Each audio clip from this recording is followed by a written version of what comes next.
Boa tarde, crianças. Como que vocês estão? Espero que estejam bem.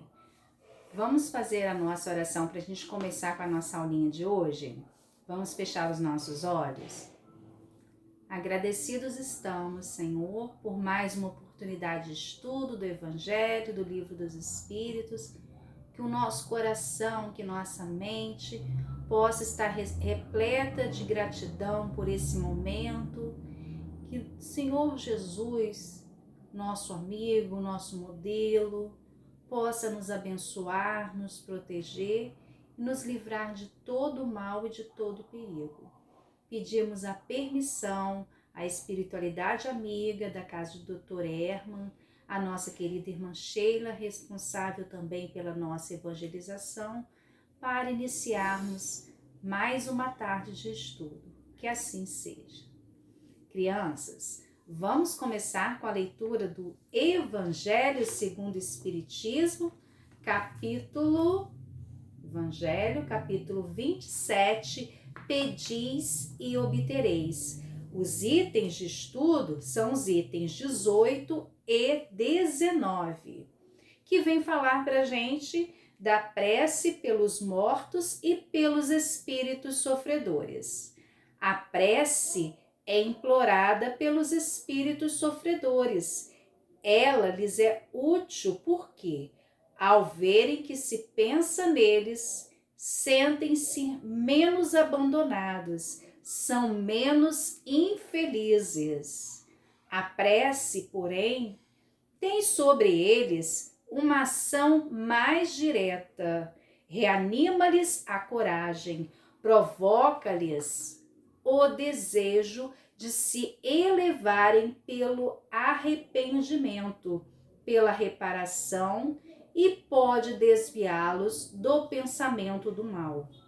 É nesse sentido que a prece não só consegue aliviar, como abreviar os seus sofrimentos. Certas pessoas não admitem a prece pelos mortos, porque, de acordo com a sua crença, só existem duas alternativas para a alma: ser salva ou ser condenada às penas eternas.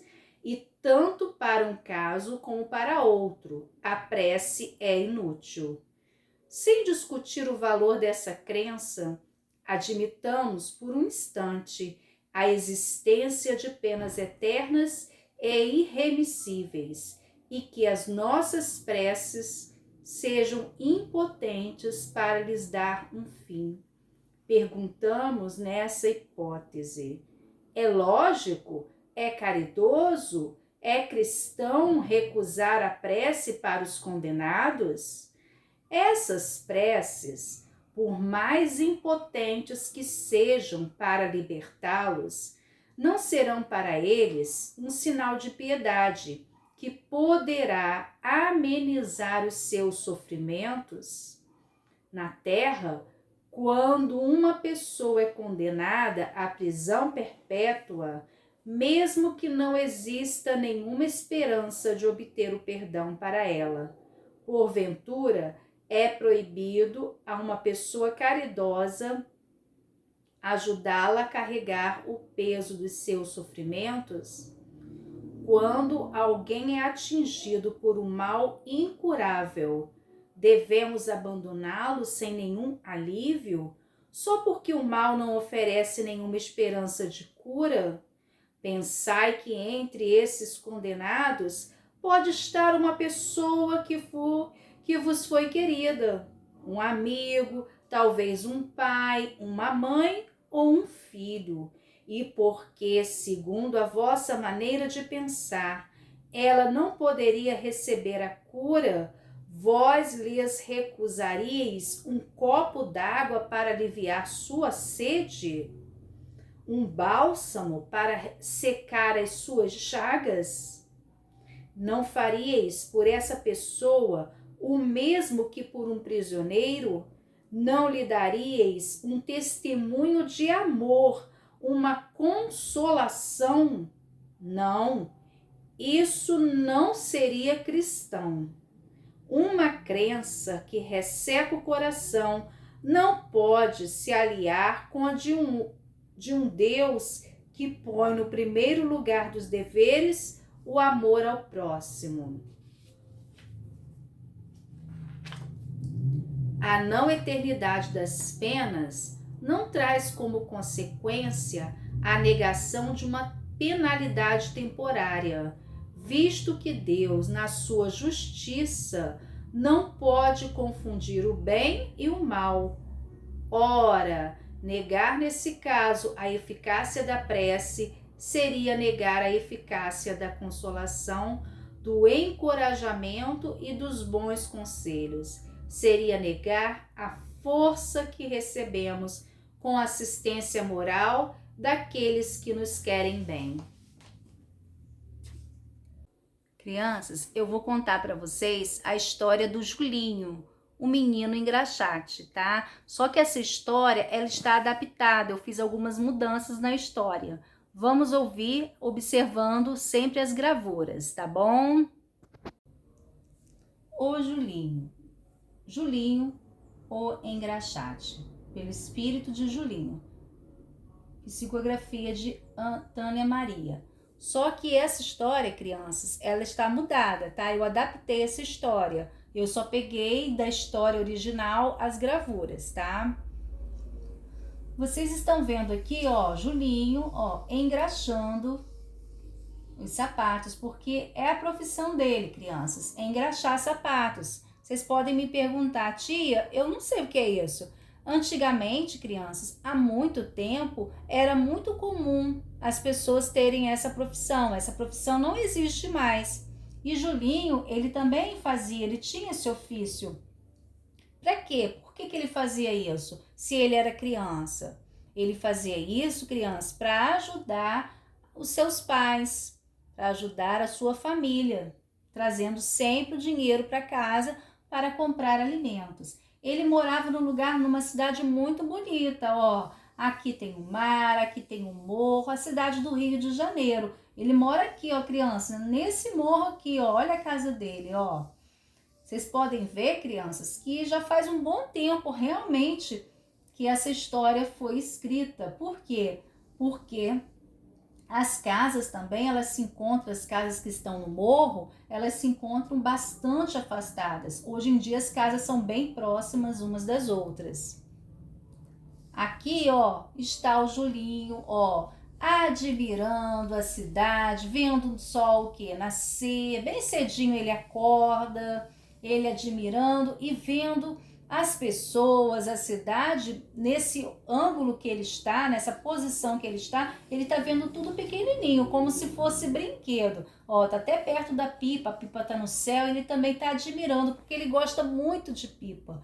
Ele é um menino muito alegre e muito feliz. Só que a mãe dele sabe que o quê? Que ele tem que ajudar em casa, trazer o dinheiro com o trabalho que ele tem, porque ele de manhã ele trabalha e à tarde ele vai para a escola. Aqui está o amiguinho dele, o cachorro, que é o Bitu, é o companheiro dele. Crianças, e nesse dia ele vai sair para poder engraxar como todos os dias. Só que ele se distrai ao olhar para o céu para ver se tinha alguma pipa no céu. Ele, ao atravessar a rua, ele não se deu conta que estava vindo um carro. E aí ele foi atropelado. Acontece, crianças, que o sinal estava aberto, ele não percebeu. E aí, o que aconteceu com ele? Ele acabou desencarnando. O que é desencarnar? É a morte, é o desprendimento do corpo em relação ao quê? Ao seu espírito. Então, houve o quê? Um desprendimento do corpo em relação ao espírito. Aqui está, ó, crianças, ó, o corpo espiritual dele, que é o perispírito, ó. Está se desprendendo. Ah, tia, tem o mesmo formato do corpo? Sim, tem o mesmo formato do corpo. Aqui é o perispírito. Ele é mais o quê? Vocês já estudaram com a tia. Ele é mais o quê? Ele é mais leve em relação ao corpo físico. Porque o corpo físico, ele vai ficar na terra. Ele vai ser o quê? Vai ser enterrado, vai passar pelo processo de quê? O corpo vai ser enterrado e aí ele vai ser decomposto, né? Pelo processo de decomposição. E aqui está ele enquanto espírito, né? Aqui, crianças, aqui ele já desencarnou, né? Realmente se desprendeu totalmente dos laços físicos da matéria, e aqui ele está onde, ó, indo em direção ao encontro, né, de algo novo na vida dele. E aí, criança, de repente ele aparece onde, ó, numa cama, tá? Com as crianças em torno dele. Essas crianças são crianças que estão no plano físico, no plano espiritual, desculpa, são crianças que estão no plano espiritual, são amigos dele. Crianças que já tiveram contato com ele em outra encarnação. Porque nós somos espíritos imortais, nós tivemos muitas encarnações e essas crianças vieram o quê?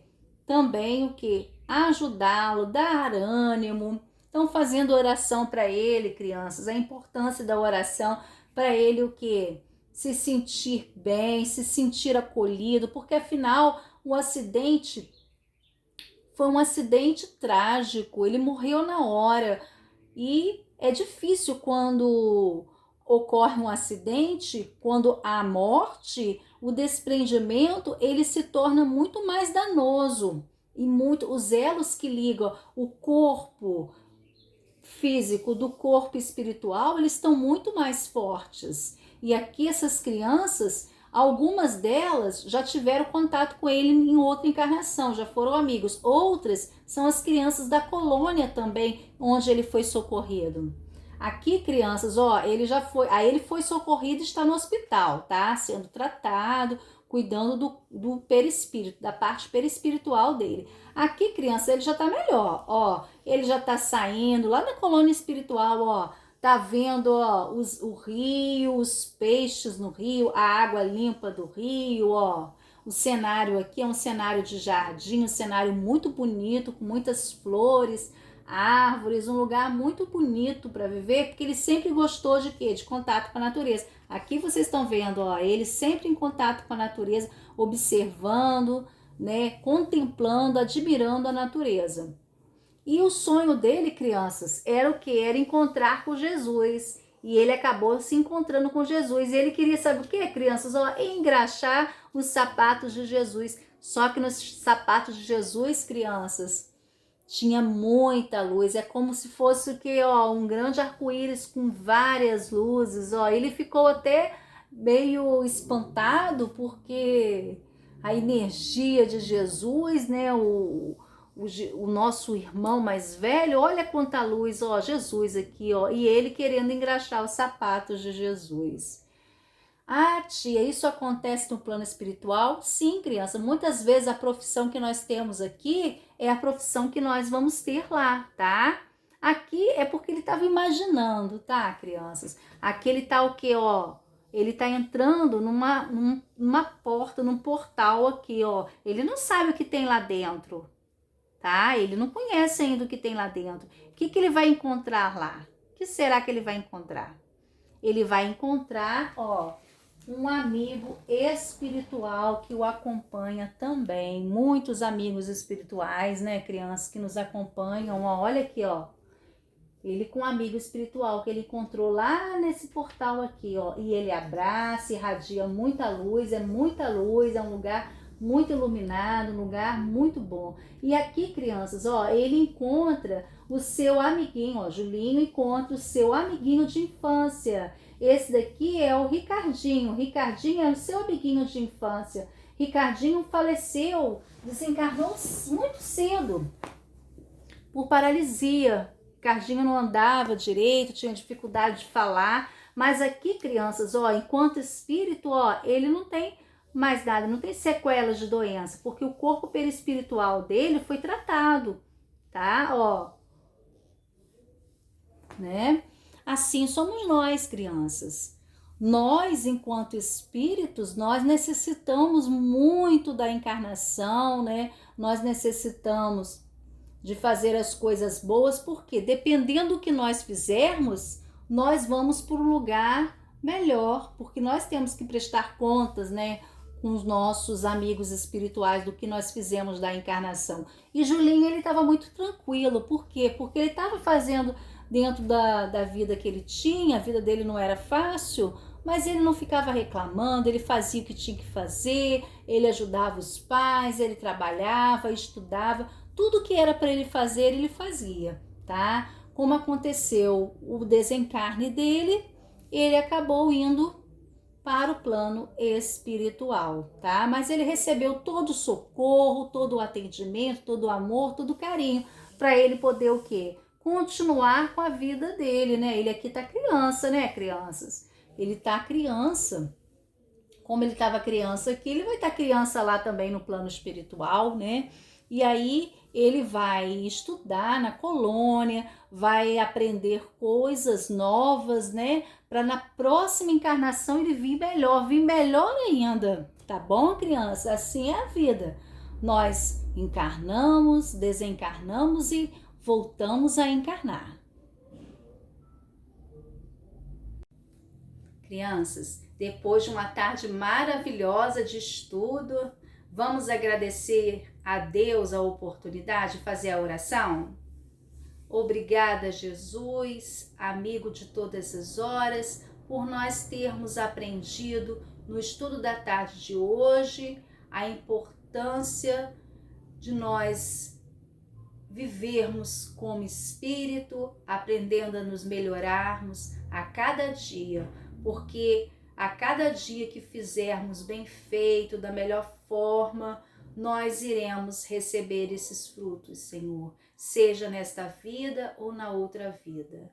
Agradecidos estamos pela oportunidade de estudo, pela oportunidade do aprendizado na tarde de hoje. Pedimos a permissão do nosso querido Dr. Herman, da nossa querida irmã Sheila e toda a espiritualidade amiga responsável pela evangelização da nossa casa. Fique sempre conosco, Senhor, hoje, agora e sempre. Que assim seja. Então, crianças, até a próxima. Um abraço, tchau!